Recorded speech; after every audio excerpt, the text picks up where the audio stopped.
بطور مہمان خصوصی یہاں موجود ہیں، اور جو انجم مان پوری کا ڈرامہ یہاں پیش کیا گیا ہے میر کلو کی گواہی، اس پر نہ صرف آپ نے تبصرہ کیا بلکہ ڈرامے کا جو پس منظر ہے اس پر بھی، جیسے کہ ریڈیائی ڈرامے وغیرہ یا ڈرامے کے عروج کا جو زمانہ تھا، جس میں جو ڈرامہ نگار ہے، ہدایت کار ہیں اور سامعین بھی کتنا اس میں انوالو ہوا کرتے تھے، اس بارے میں آپ نے سیر حاصل گفتگو کی، اور پروفیسر محمد کاظم صاحب کے بارے میں بھی اپنی رائے پیش کی۔ صدارتی خطاب میں پروفیسر بیگ احساس صاحب سے بھی ہم اس بارے میں جانیں گے، اور آپ نے جو سوال رکھے ہیں ضرور بیگ احساس صاحب اس کی بابت اپنے خیالات کا اظہار کریں گے، لیکن اس سے قبل ایک بات اور عرض کرنا چاہتا ہوں یہ جی جی سیدھی سی بات یہ ہے کہ پروفیسر کاظم موجود ہیں اور بیگ احساس صاحب موجود ہیں۔ ڈرامے اگر اس طرح سے ہوں یا ڈراموں کی پیشکش کا جو انداز ہے اس انداز میں ڈرامہ ہو، یقیناً ڈرامہ یقیناً پسند کیا جائے گا اور لوگ پسند کرتے ہیں اسے، اور یقیناً حیدرآباد خاص طور پر پہچانا جاتا ہے اپنے ڈراموں کی پیشکش کی وجہ سے۔ اور کاظم صاحب جانتے ہیں دلی میں میرا چونکہ بازگشت سے تعلق رہا ہے میرا، ایک بات عرض کر دوں ہے کہ اگر یہ ڈرامے بیگ احساس صاحب بازگشت میں پیش کریں تو بہت اچھا رہے گا، پسند کیے جائیں گے۔ جی جی انشاءاللہ آپ نے جو تجویز رکھی ہے اس پر ضرور غور کیا جائے گا، اور پروفیسر بیگ احساس صاحب اس بات کا جواب بھی دیں گے، لیکن اس سے قبل کہ ہم صدارتی خطاب کے لیے پروفیسر بیگ احساس صاحب کو دعوت دیں، حاضرین میں جو موجود ہیں شرکا، جو وہ آج کی اس نشست کے بارے میں پروفیسر محمد کاظم صاحب کی پیشکش اور انجم مان پوری کا جو ڈرامہ ہم نے یہاں پیش کیا ہے میر کلو کی گواہی، اس پر اپنے خیالات کا اظہار کرنا چاہتے ہیں تو آگے آ سکتے ہیں۔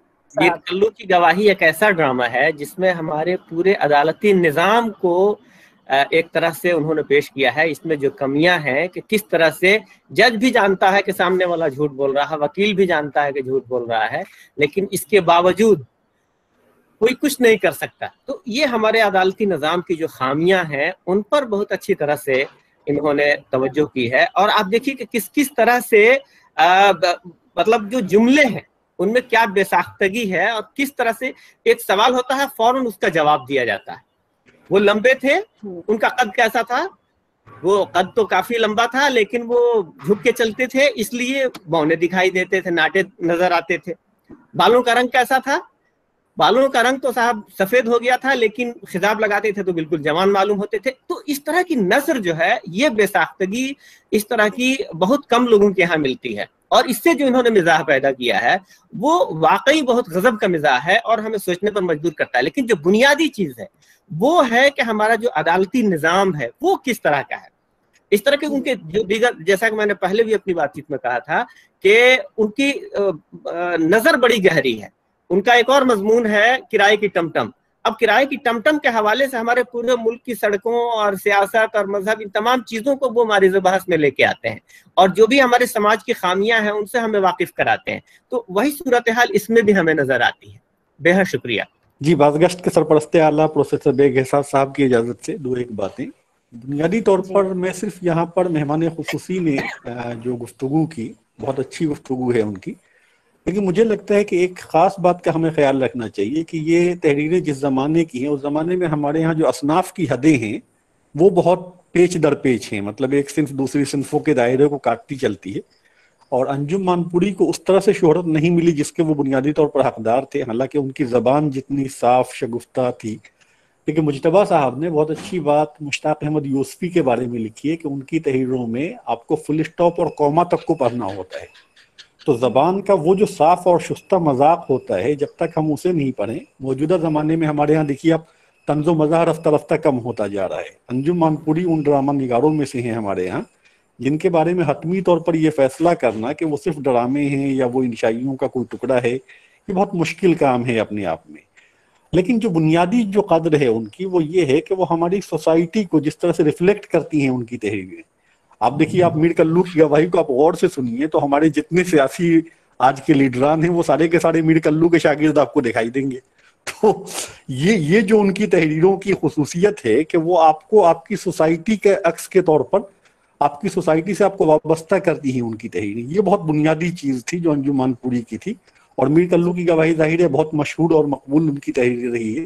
ہم سبھی لوگوں نے اپنے سلیبس کے زمانے میں، ہائی اسکول کے زمانے میں اسے پڑھا ہے. یہ بنیادی طور پر ہمارے یہاں رفتہ رفتہ عمدہ تحریروں کا، تخلیقی نثر کا رواج رفتہ رفتہ کم ہوتا جا رہا ہے.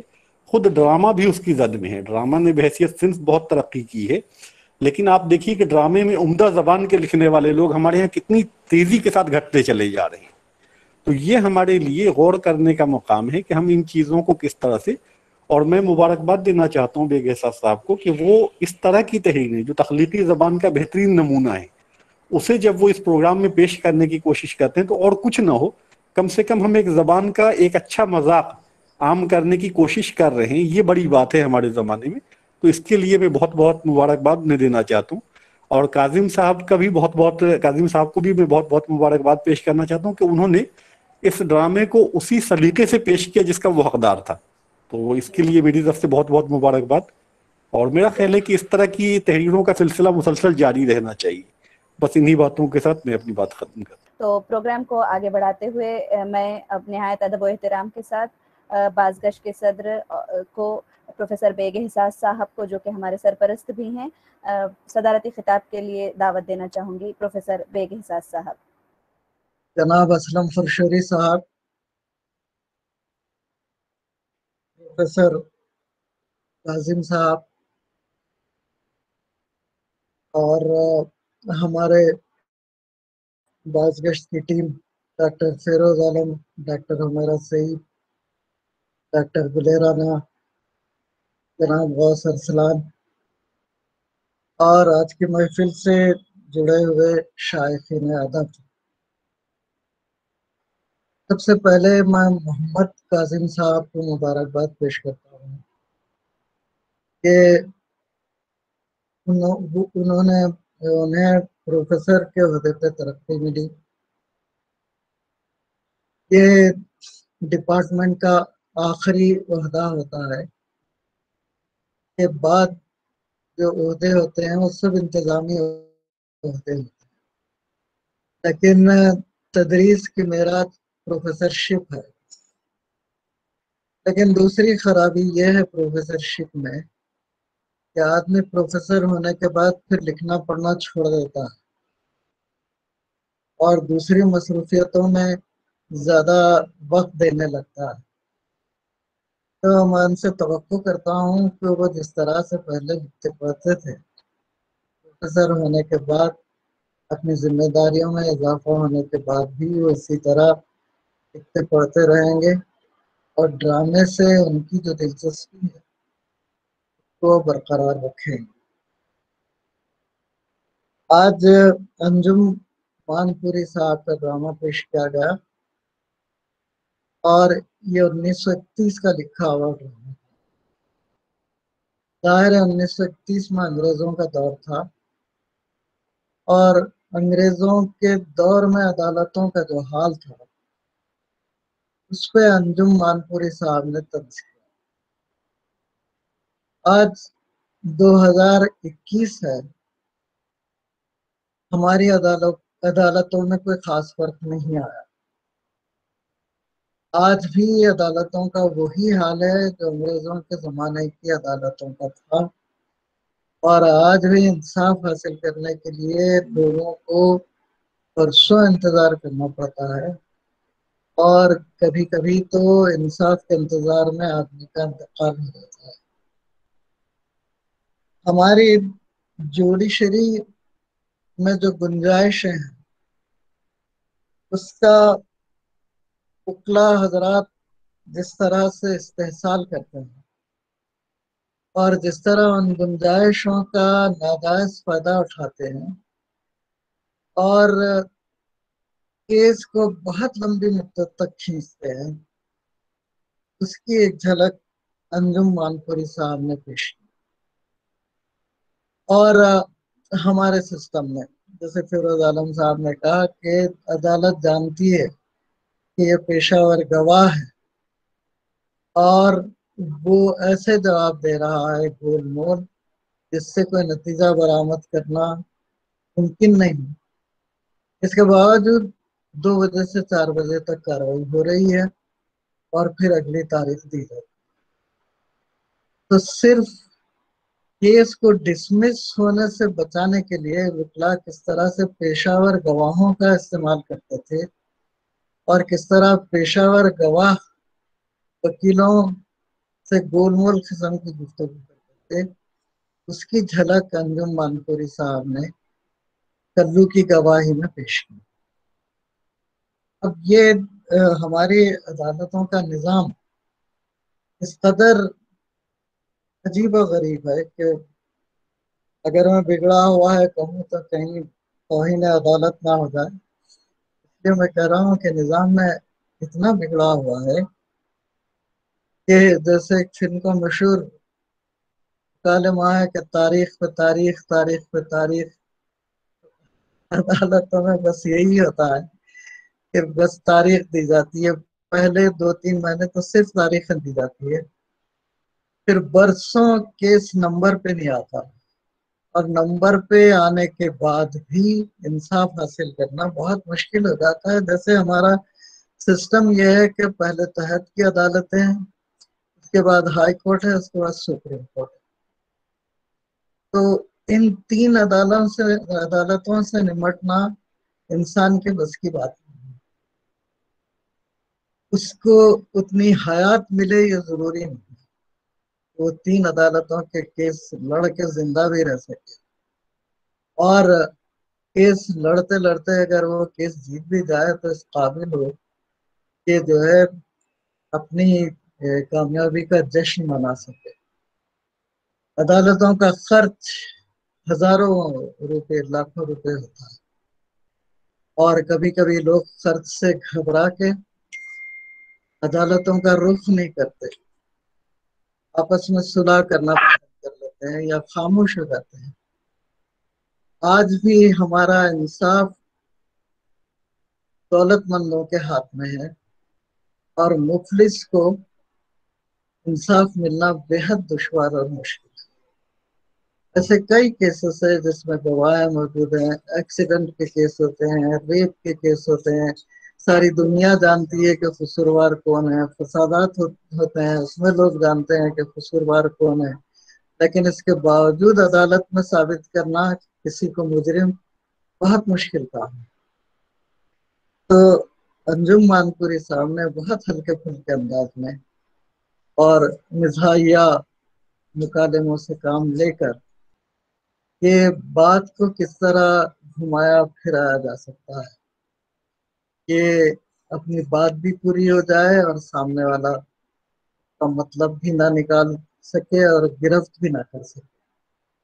اور اس طرح کے ہمارے یہاں گواہ ہیں جو پیشہ ور گواہ ہیں، انہیں موقع بے موقع استعمال کیا جاتا ہے. یا انجم مانپوری صاحب نے. تو یہاں اسلم فرشوری صاحب نے ڈرامے پہ، اب چونکہ ہم لوگ آن لائن ہیں، 1931 میں شاید ریڈیائی ڈرامہ نہیں آیا تھا، لیکن چونکہ ہم لوگ آن لائن ہیں تو ہمارے ہاں یہی ایک صورت ہے کہ ہم سٹیج ڈرامے کو بھی ریڈیائی ڈرامے کی طرح پیش کریں. اور ابھی ہم نے ایک ہی آدمی یعنی ایک ہی اداکار کو زحمت دی ہے کہ وہی مختلف کرداروں کو پیش کرے. آگے چل کے یہ بھی ہو سکتا ہے کہ ڈرامے کے جتنے کردار ہیں وہ اکٹھا ہو کر ریڈیائی ڈرامے کی طرح باضابطہ طریقے سے ڈرامہ پیش کرے. یہاں میں پروفیسر کاظم صاحب کے انتخاب کی داد دیتا ہوں کہ ریڈیائی ڈرامہ ہو کہ آن لائن ڈرامہ ہو، اس میں اس بات کا خیال رکھنا بے حد ضروری ہے کہ کرداروں کی بہتات نہ ہو، کردار کم ہو تاکہ سننے والا کنفیوز نہ ہو سکے. اور جبکہ ایک ہی آدمی 2 کردار کر رہا تو وہ 2 کردار ہی بخوبی کر سکتا ہے. 2 سے زیادہ کردار اگر وہ کرے گا تو سننے والے کنفیوز ہو. کاظم صاحب نے دونوں کرداروں کے درمیان فرق برقرار رکھا. وکیل کے لہجے میں جو جھلاہٹ تھی انہوں نے اس کو پیش کیا، اور کلو کے ہاں جو اطمینان اور جس طرح کا تجربے کار لہجہ تھا کہ وہ جانتا تھا کہ ان وکلا کو کس طرح سے اپنی بات پہنچا سکتا ہے، گھمایا پھرایا جا سکتا ہے. تو لہجے میں جو تجربہ اور ایک قسم کی بردباری تھی، اس کے فرق کو انہوں نے بڑی خوبی سے پیش کیا. اگر آپ آنکھ بند کر کے یہ ڈرامہ سنیں تو ہم کو 2 کرداروں کا فرق بہت واضح طور پہ نظر آتا ہے. طاہر محمد کاظم صاحب سر سے پیر تک ڈرامے میں ڈوبے ہوئے ہیں. انہوں نے بہت سے نکڑ ڈرامے بھی کیے ہیں، تو ان کے لیے یہ بہت معمولی سی بات ہے، لیکن ہمارے لیے ایک بڑی بات ہے کہ ایک ایسا فنکار جو ڈرامے کی فیلڈ میں اپنی پہچان رکھتا ہے وہ ہماری درخواست پہ یہاں آتا ہے اور اپنے فن کا مظاہرہ کرتا ہے. اور اسلم پرشوری صاحب کا آپ نے تعارف پڑھا. اسلم کی زندگی کا بیشتر حصہ ڈراموں اور زندگی کا کچھ حصہ فلم میں لگا. ان کا بہتر تجربہ ہے بہت سی باتوں کا، اور باضابطہ انہوں نے بہت خوبصورت ڈرامے کیے ہیں. تو انشاءاللہ ہم صاحب ہیں، منور علی صاحب ہیں، جبین صاحبہ ہے، ان لوگوں کی خدمات سے فائدہ اٹھا کر کبھی ان کو تیار کریں گے کہ وہ کوئی بہت ہی خوبصورت ڈرامہ مختلف کرداروں کا یہاں بازگشت میں پیش کریں اور ہم سب اس سے ڈرامہ پرفارمنگ آرٹ ہے.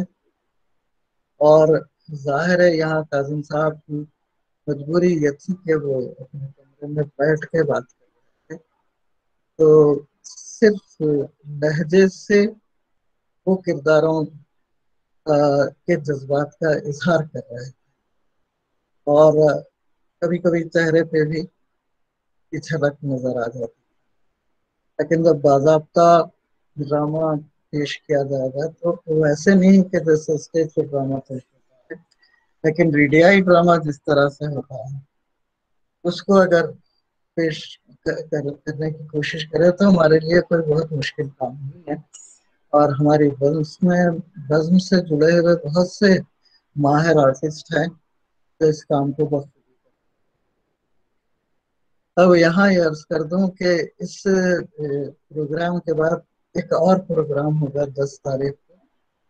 اس کے بعد رمضان کا پورا مہینہ ہم لوگ بازگشت کا کوئی پروگرام نہیں کریں گے، اور اس کے بعد انشاءاللہ عید میلاد کے ذریعے سے ہم پھر دوبارہ بازگشت کی سرگرمی کو جاری رکھیں گے. میں جاوید رحمانی صاحب کا بہت شکر گزار ہوں کہ وہ جب بھی بحث میں حصہ لیتے ہیں کوئی نہ کوئی معنی خیز بات کرتے ہیں، اور بحث کو آگے بڑھانے میں اور تخلیق کو سمجھنے میں ان کے تاثرات بہت ہی ممت بیماری ثابت ہوتے ہیں. آج فیروز عالم صاحب نے بھی حصہ لیا، اچھا لگا. اور یہ کوئی پابندی نہیں ہے کہ اگر بازگشت کے منتظمین جیسے وہ ہیں تو اپنے تاثرات کا اظہار نہ کریں، بلکہ سب کو آزادی ہے اپنے تاثرات کا اظہار کرنے کی. بہت دن کے بعد یہاں ایک شخص نظر آیا جس نے شعر بھی پڑھا، تو میں سمجھتا تھا وہ اپنے تاثرات کا اظہار کریں گے، لیکن پتہ نہیں کسی مصلحت کے تحت وہ خاموش ہوئے. تو میں ان کا بھی خیر مقدم کرتا ہوں، اور وہ ان سے درخواست ہے کہ وہ ہمارے پروگرام میں شرکت فرماتے رہیں تو ہمارا میں اضافہ ہوگا.